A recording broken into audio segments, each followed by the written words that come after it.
It's falling, it's falling, it's falling. And it fell. Yay, Creartists! What's up? Today, I'm going to teach you how to grab your acrylic beads the right way so you never struggle again. Okay, so if this has ever happened to you, that you take your bead and then plop, it drips right into the powder and you end up with a huge blob.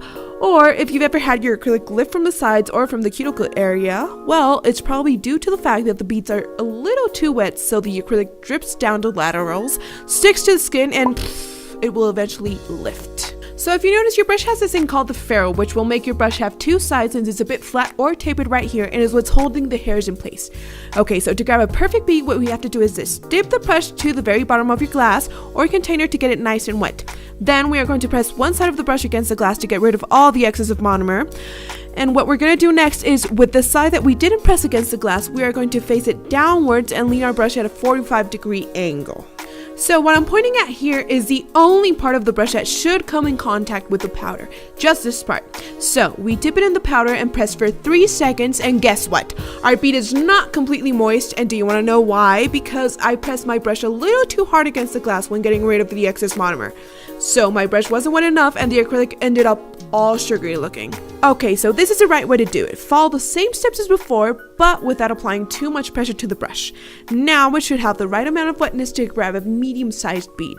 Wait 3 seconds and all set. See how my bead is all nice and pretty?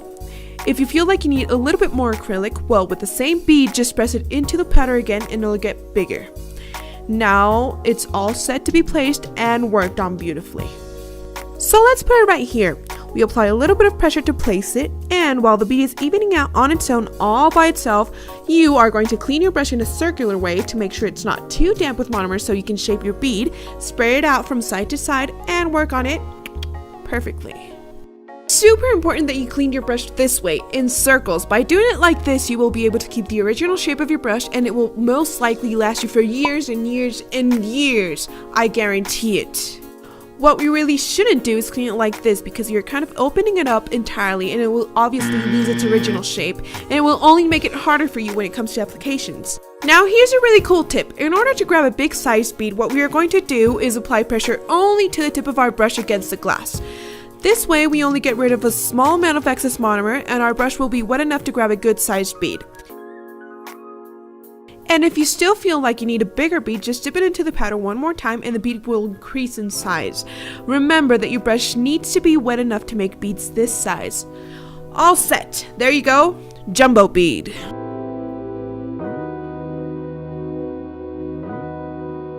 Now if we want a medium-sized bead, what we need to do is apply pressure from the middle towards the bottom.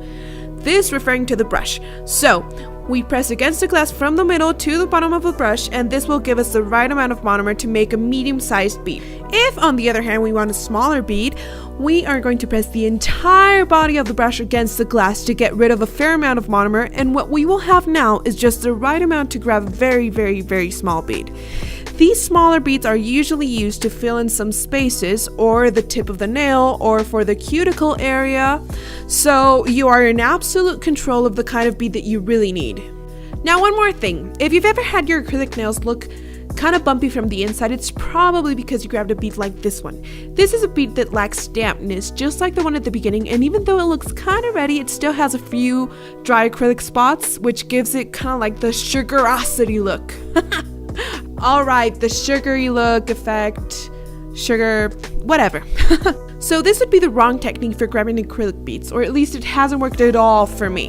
I feel like my brush gets dirty right away and I'm kind of like scraping the acrylic onto the nail. This other technique hasn't worked for me either. Don't do it, trust me. I've experimented with this when you kind of move your brush in circles and make a ball out of the powder. The truth is that it brought nothing but problems with my brush because it starts to get thicker. I start with a number 6 brush, which actually ends up feeling like a number 8. Why, you ask? Because the acrylic that builds up from within the brush starts to harden, and we usually focus on the outer part of a brush when it comes to wiping it off with our towel while we work. So it's just something to keep in mind.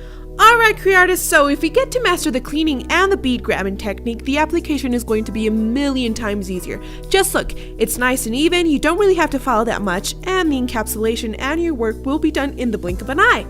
I hope this information was useful to you guys. Don't forget to share this video with your colleagues that might be struggling, and I'll see you guys in the next video. Remember that I love you tons.